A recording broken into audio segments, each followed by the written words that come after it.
It says it right up there. Thank you, Michel.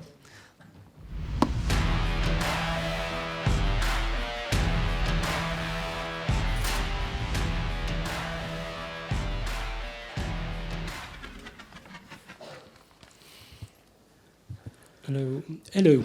I'm going to call Sabina Sahman, Deputy Minister, Tourism of and Environment Federation of Bosnia. We'll call Quim Bosch, Vice President, Global Tourism Innovation Hub, Mastercard.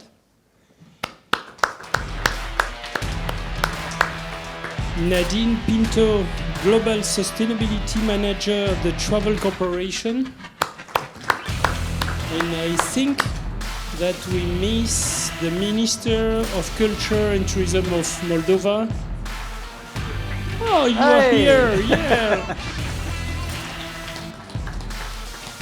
We were afraid not to see you, so it's real good news to have all together here. Well, we are going to speak about community engagement versus involvement, and I think it's a very important subject in our tourism sector, because we know that we have to rethink tourism, and clearly where is going tourism, how it impacts people, and people are in the center of our strategies, and clearly we have to ensure the proximity and the well-being of the population. Clearly, I will ask you first your definition of involvement and engagement, because I'm not sure that we have the same definition. Sergiu, if you want, I'll lead you first with Moldavia. Thank you very much, Michel. Près de tout, je veux vous remercier pour cette occasion de parler un peu en français, ici en France, et de participer à ce panel. Et car nous sommes en France, I will switch to English. First of all, you are right. It's very difficult to define this involvement versus engagement. As about Moldova, you know, I was impressed today to hear about Caribbean region, which rebuild the tourism after COVID-19 pandemic, 120%. I can say that Moldova rebuilt tourism very quickly, and maybe 300%, because when this pandemic stopped, the war in Ukraine began.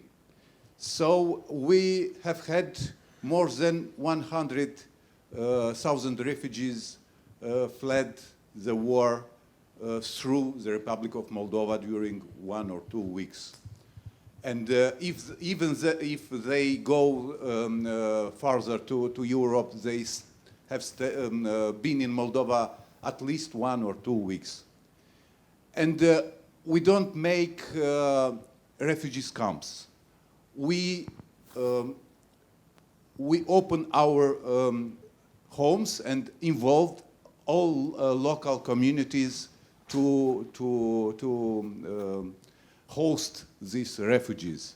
So it's, I can say that there is an other kind of tourism now. And of course, if we speak about sustainability, we must understand that first of all, we need a sustainable peace to build a sustainable tourism. Thank you. Sabina, you support environmental engineering and research, and in Bosnia you built a specific sustainable tourism and structure. Please, how you work on it? Okay, if I can just to follow the discussion of my colleagues, and also we had, I think, 2 years ago, the migrant crisis, immigrant crisis, and in the north part of our country, it is you haven't heard for that. It is one part of country where we have that river. It's Una, unique. It's the name of unique one.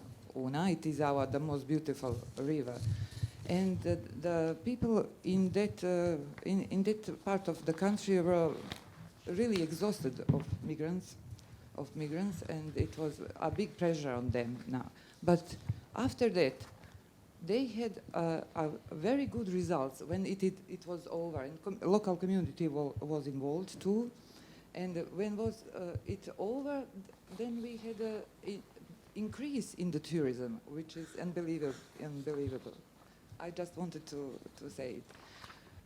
Regarding your question about the involvement and engagement, for my opinion, involvement is a passive action. When you involve the people, local community, for example, to be known about the information, to have all the information, can decide about something, to have the access to the information. For example, when we work on the strategy, we involve all our levels of our governance. We have 4 levels of governments. We have many ministers. We have maybe the most ministers per capita in the world. And everything else, and local community, and even after that, there's somebody that were angry, were angry on us about they were not involved enough. And when we, for example, when we make a national park, and in that part of the country we have that national park. It is the most beautiful national park on that river Una. And also we involved the local community, and it is the involvement. But when you have the engagement, it means that they are really actively engaged. For example, I have one example that we had a Via Dinarica project where we put the paths during on the mountains. And for example, there is one grandmother who is living near that path. During the industry period, her children went from her. She was alone. Then, when the industrial period ended, when our industry was devastating, then the children start to come back to grandmother. It is a social aspect of that, and they started to make the products that Feja mentioned, and to make one ethno village, etc. It is a real engagement. Thank you very much. I'm going to speak now with Mastercard. It's not usual to speak about engagement and involvement with Mastercard. Usually we speak about more data and financial.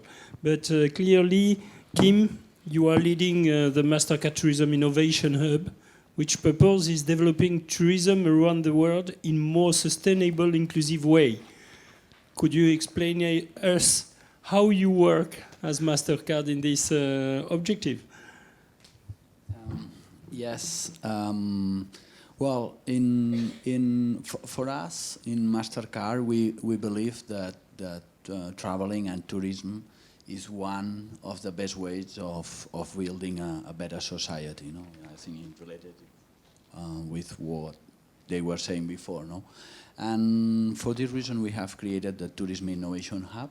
Okay, because first of all, we want to support the destinations to accelerate the recovery and develop the industry. But we consider that we have to do in another way, not like we were doing before. In general, okay, which is a model that provides a lot of success in many countries and many destinations, but now it's time to do it in a more sustainable and inclusive way. And Mastercard has decided to engage, being the first, well, not the first, but engaging since the beginning, investing, and what we have created is a hub where we put together our resources, our capabilities in terms of innovation, digitalization, data, marketing, promotion, cyber, etc., in order to support the destinations to innovate. But how are you involving the population on the, or in the country? Well, what we are doing is defining projects and initiatives per each destinations, depending on what they need. For example, in Costa Rica, I will try to be short because it's a very huge project, okay? But in Costa Rica, we have developed a program where what we are doing is we have implemented a prepaid card, which every tourist, when arrive to the airport, they can print the prepaid card. This prepaid card has an app which allow the tourist control the spending, the cash, the money in the card, but also control the CO2 emissions that they are doing accordingly to the spend that they do with the card. We see that you still have financial part and data information. Yes, but also sustainable. The most important thing is not the financial, is not the sustainable. The important thing is that we are engaging the tourist with the local programs because they can compensate or their footprint in real time, the same day, before going to sleep, I can donate to compensate the CO2 I have generated in Costa Rica. So it's just an example of projects that we are leading and investing. We are going to do our travel with Nadine Pinto, Global Sustainability Manager, as I said. And clearly you have worked with your foundation in programs in South Africa and Latin America. Could you tell us how it works really? Absolutely, yes. So the TreadRight Foundation is the not-for-profit arm of the Travel Corporation.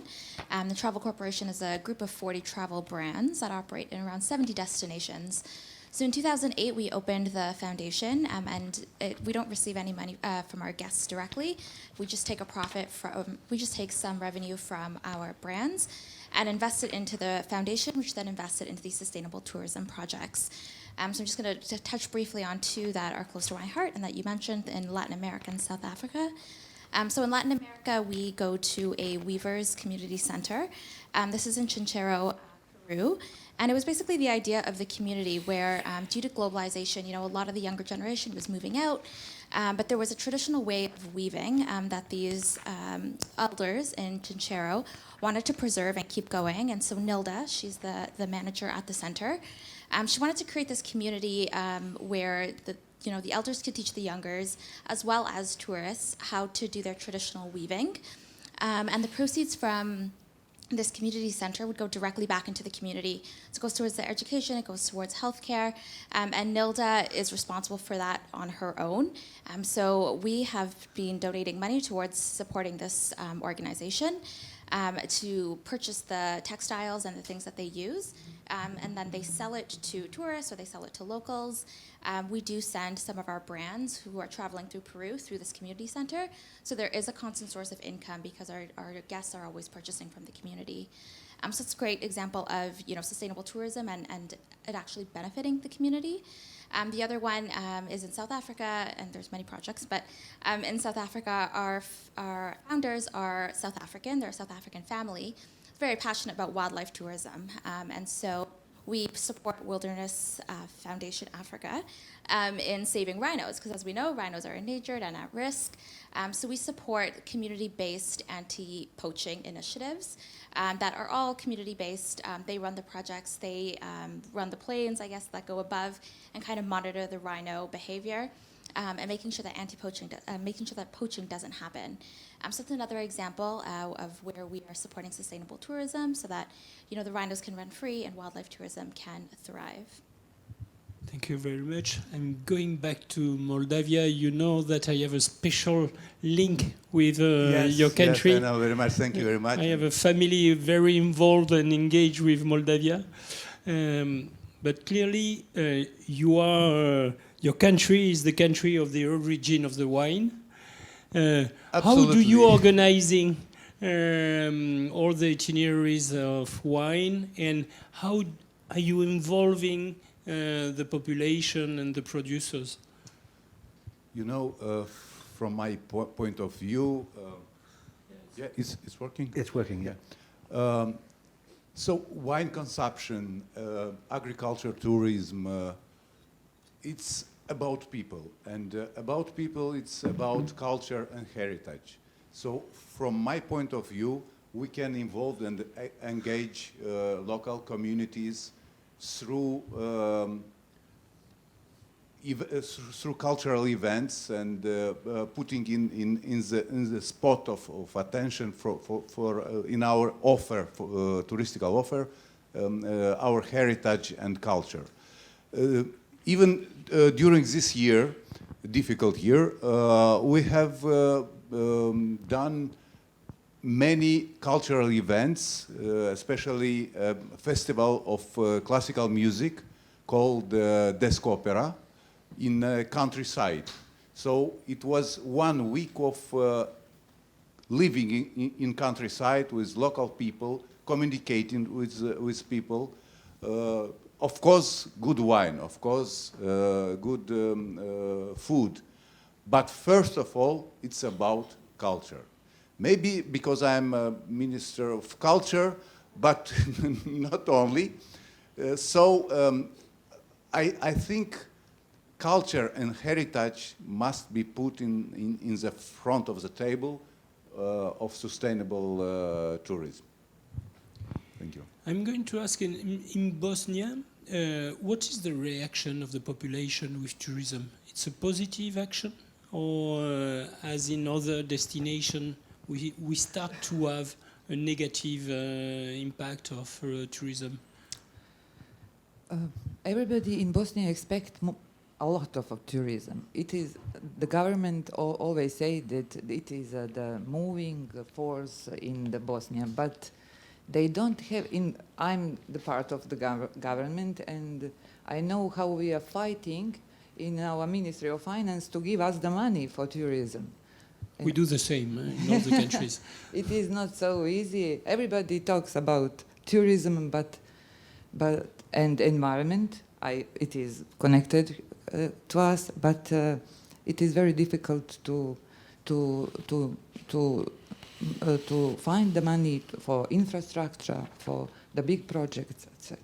But when you are creating an offer in Bosnia, when you are looking for the future, how to transform tourism or to create the new structure of tourism, are you working with the population, with the destination? If you ask me about the new wave in tourism, I'm always speaking about the sustainable, because I'm an environmental engineer, and yes, we speak with the community. We are looking for their opinions. We are listening to them. We are working with them on the terrain, and we hope that we will succeed in it. Yes? Sorry, I'll just add to that. The Travel Corporation has actually partnered with Bosnia and Herzegovina, and we've actually just launched a... sorry, is this working? Okay. We've actually just launched some new experiences that are happening in the south with some Bosnian experience providers. And so one is a fig cake tasting, I think, experience. And we've just had guests go through earlier this month, and they absolutely loved it. It was an opportunity for them to just talk to a Bosnian, which they hadn't had on the trip before. Otherwise, it was just museums and kind of sightseeing. But they really enjoyed that like one-to-one time to be able to learn about the culture. The other thing that they did was a soap making workshop, which I guess is like traditional to Bosnia as well. So our experience providers, our operations team are working directly with the experience providers to help train them on what's it like when tourists come through. They help them with the storytelling. They help them basically communicate to the guests why these things are important to the Bosnian people, which I think is really important because traditionally it's based on post-war tourism, but being able to highlight these positive stories and showcase these different stories that showcase the local culture, I think is really interesting. So I thought that would just want to add that. Quim, a question. You have Bosnia and Moldova. I don't think you work with them for the time being. What would be, yes? Yes, what are you doing with them? So, Well, we are providing mainly with them and many destinations two kind of service. One is data service in order to know better the travelers and what are they doing, how are they spending and which are their behavior. But there's one thing I really love it, and I think it's one of the projects we are doing with them is at the end in Mastercard we have near 3 billion cardholders around the world. So at the end is a huge population of people who is spending and is traveling. We have a program which is Priceless program, which we are creating amazing experiences with the destinations, what we call Priceless experience or flagship experience. And they are experienced, which we use for promoting special destinations and make these 3 billion cardholders visit these countries and these destinations. And this is working in many destinations, and it's working pretty well in terms of accelerating this recovery and engaging the tourists in these new destinations. last question to Moldavia. Are you communicating with the population for the new jobs, for education, for training in tourism sector? Yes, of course. We are in the very beginning. So we have to explain, we have to train our people.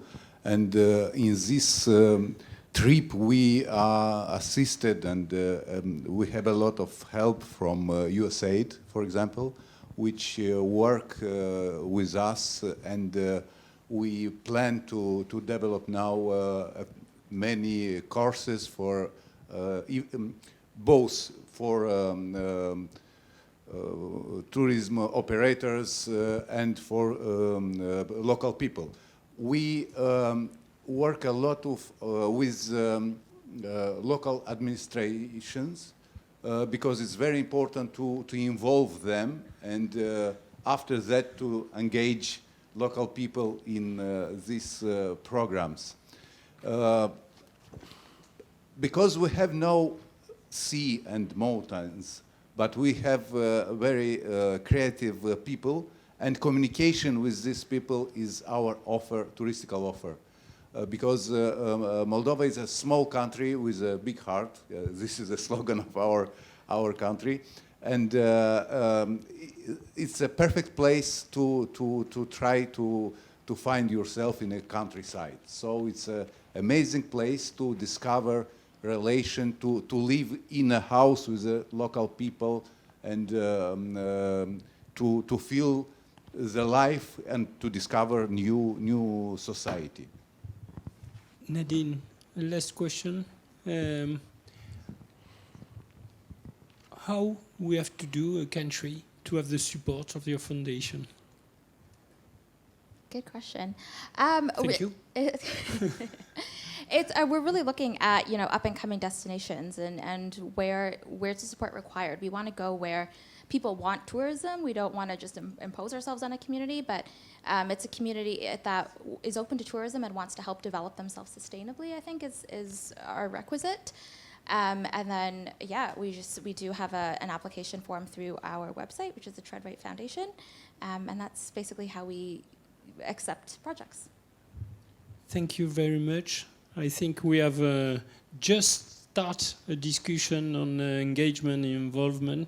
Clearly, I really think that population, we have to put it in the center of our strategy, and we have to communicate much more with the population and the destination to really create a tourism with them.